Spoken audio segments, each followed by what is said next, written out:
Shri Kanakadurga జ్యోతిషాలయం phone ద్వారా జ్యోతిష్యం చెప్పబడును. కుటుంబ సమస్యలు, వ్యాపార సమస్యలు, భార్యాభర్తల సమస్యలు, ఆరోగ్య సమస్యలు, సంతాన సమస్యలు, కోర్టు సమస్యలు, ఇలా మీరు ఎన్నో సమస్యలతో బాధపడుతున్నారా? ఒక్కసారి మా గురువు గారిని సంప్రదించండి. గురూజీ శివశక్తిరాజు. Phone number 9764639967. 100% స్త్రీ పురుష వశీకరణం చేయబడును. మీకు ఎటువంటి సమస్యలు ఉన్నా ఒక్కసారి గురువు గారిని సంప్రదించి.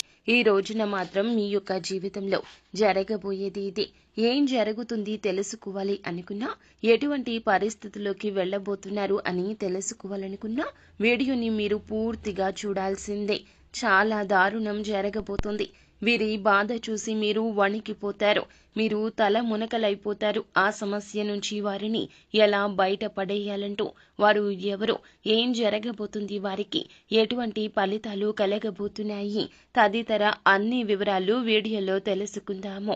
వీడియో మీకు నచ్చినట్లయితే లైక్ చేయండి. మీ లైక్ మాకెంతో సపోర్ట్ అండ్ ఎంకరేజ్మెంట్ గా ఉంటుంది. ఇక ఆలస్యం అనేది ఏ మాత్రము కూడా లేకుండా మనం ఈ వీడియోలోకి వచ్చేద్దాము. ఈ రాశి జాతకుల గురించి ముందుగా మనం తెలుసుకోవాలండి. ఈ రాశి జాతకులు చాలా వరకు కూడాను అసూయ ద్వేషాలు లేనివారు. వీరికి ఎంత మంచి మనసు ఉంటుందంటే ఒక్క మాటలో అస్సలు చెప్పలేమండి. భగవంతుని స్వరూపులుగా తోస్తారు. వీరికి ఇష్టులకు మాత్రమే ఇలా కనిపిస్తారు. కానీ శత్రువులకు మాత్రమో వీరి మీద అక్కసు ఎక్కువగా ఉంటుంది. విద్వేషాలతో రగిలిపోతూ ఉంటారు. ఎందుకంటే మీ ఉన్నత స్థితి ఇందులకు మూల కారణము.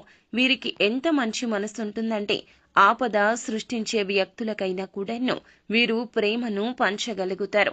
అమితంగా అందరినీ ఆకర్షిస్తారు. వీరి ముఖ వర్చస్సు అటువంటిది. వీరు చేసే పనులు అటువంటివి. ఎదుటి వారికి కష్టం కలగకూడదని వీరికి వీరుగా కష్టం తెచ్చుకుంటారు. కుటుంబాన్ని అంతా జాగ్రత్తగా చూసుకుంటారు. కానీ వీరి బాధను పలువురికి చెప్పుకోవడానికి అస్సలు ఇష్టపడరు. ఎక్కువగా సుఖాన్ని అందరికీ పంచుతూ ఉంటారు. బాధని వీరు లోలోపల దిగమింగుతుంటారు. వీరి యొక్క తత్వమే అటువంటిది. జన్మతః వచ్చిన లక్షణమే ఇది అని చెప్పొచ్చు. వీరిని చూసిన కన్న తల్లిదండ్రులకు కూడాను ఎంతగానో గౌరవంగా ఫీల్ అవుతూ ఉంటారు. గర్వంగా ఫీల్ అవుతారు. అందరినీ వీరు చక్కగా చూసుకోవడం, అందరితో కలివిడిగా ఉండడం, ఎక్కడికి వెళ్ళినా సరదాగా కాలక్షేపం చేయడం, అందరితో నవ్వులు పూయించడం ఈ రాశి జాతకుల తత్వం కింద చెప్పుకోవాలి. ఈ రాశి జాతకుల మనోచిత్తం చాలా వరకు విచిత్రంగా ఉంటుంది. ఆపదలో ఉన్న వారికి సాయం అందించే వరకు కూడాను నిద్రపోరు అంటే నమ్మశక్యమా? అవునండి, ఖచ్చితంగా మీరు వింటుంది 100కి 100 నిజమే. ఎవరైనా కష్టంలో ఉన్నారంటే వీరికి నిద్ర కూడా పట్టదు. ఆపదలో ఉన్నాము, సాయం చేయండి అని అర్థించినా, అపాయంలో ఉన్నారని ఎవ్వరి గురించి ఎవ్వరూ చెప్పినా ఒక అడుగు ముందే ఉంటారు. తనకు మాలిన ధర్మం చెయ్యకూడదు అని నానుడి. ఇటువంటి వారిని చూసి పెద్దవారు పెట్టారేమో అన్నట్లుగా కరెక్ట్ గా వీరికే ఈ మాట సూట్ అవుతోంది. ఈ రాశి జాతకుల యొక్క తత్వము కొన్నిసార్లు కుటుంబానికి కూడా ఇబ్బందికరంగా మారిపోతూ ఉంటుంది. అందరి కష్టాన్ని కూడా వీరు తమ కష్టంగా భావిస్తూ ఉంటారు. తోటి ఉద్యోగులు కావచ్చు, బంధుమిత్రులు కావచ్చు, సన్నిహితులు కావచ్చు, స్నేహితులు కావచ్చు, నిజాయితీ పరులు అయితే గనక వీరిని ఇబ్బంది పెట్టరు. కానీ కొంతమంది ఉంటారండి, వీరి జీవితంలోనే కాదు అందరి జీవితాల్లో ఇటువంటి వారు ఉంటారు. ఇది పక్కా. అవకాశం దొరికితే చాలండి, ఎదుటి వారిని ఎప్పుడు మోసం చేద్దాము, మనం ఒక మెట్టు పైకి ఎక్కేద్దాము అన్నట్లుగా ఇటువంటి వ్యక్తులు ఇప్పటి ఆధునిక యుగంలో చాలా మంది ఉన్నారండి. ఈ మోసపూరిత మనుషుల మధ్య మనం ఉంటున్నాము. ముఖ్యంగా ఇటువంటి మనుషుల మధ్య ఉంటున్న ఈ రాశి జాతకులు గమనించుకోలేకపోతున్నారు. 100కి 200% ఇటువంటి మనుషులే మీ చుట్టూరా ఉన్నారు. అయితే ఈ రాశి జాతకులకు కీడులో ఒక మేలు కూడా ఉన్నదండి. మీ చుట్టూ ఉన్న వ్యక్తుల్లో మిమ్మల్ని అమితంగా ప్రేమించేవారు కూడా ఉన్నారు. అంటే ఒక 10 మంది ఉన్నారనుకోండి, 10 మందిలో 7 వీరిని ఇష్టపడేవారు ఉన్నారు. అయితే ఆ ఇష్టపడేవారిలో ఒకరికి ఈ రోజున కష్టం కలగబోతుంది, దారుణం జరగబోతుంది. ఈ యొక్క వార్త మీకు ఫోన్ ద్వారా కావచ్చు, లేదా ఎవరి ద్వారా అయినా కావచ్చును. ఈ యొక్క వార్త మీ చెవిన చేరుకుంటుంది. మీ తోబుట్టువులకు కావచ్చు, జీవిత భాగస్వామికి కావచ్చు, కన్న తల్లిదండ్రులకు కావచ్చు, మీరు అమితంగా ఇష్టపడే మీ స్నేహితులకు కూడా కావచ్చు, ఈ రోజున వారికి సంబంధించి ఒక అశుభ వార్త వినబోతున్నారు.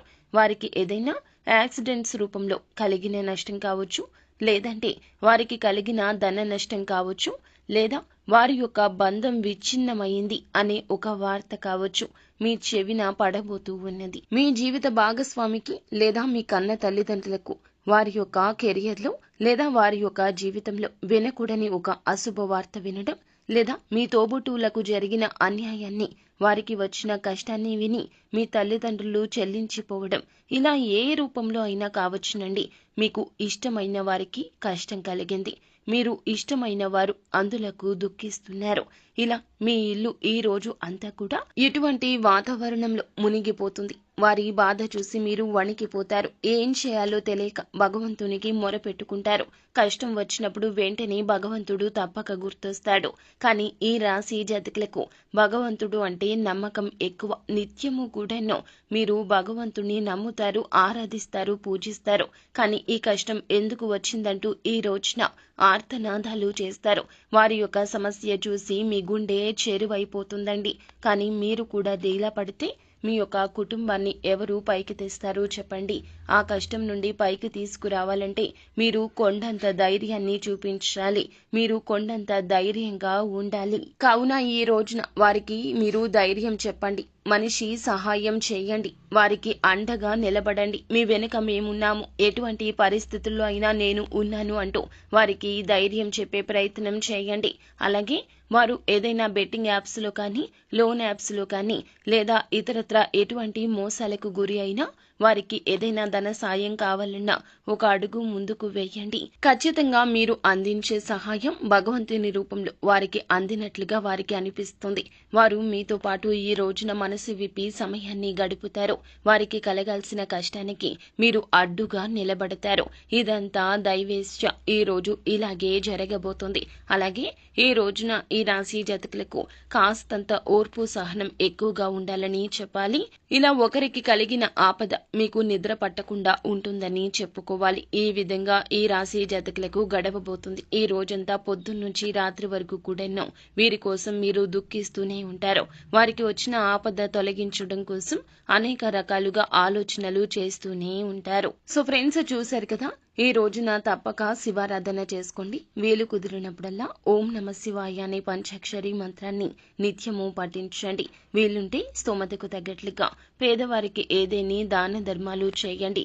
వస్తు రూపంలోనూ, వస్త్ర రూపంలోనూ వారికి కావలసిన సహాయం ఏ రూపంలో అయితే ఆ రూపంలో మీ స్తోమత ఉంటే గనక ఖచ్చితంగా సాయం చేయండి. చేతిని వెనక్కి తీసుకోవద్దు. అంతా మంచి జరుగుతుంది.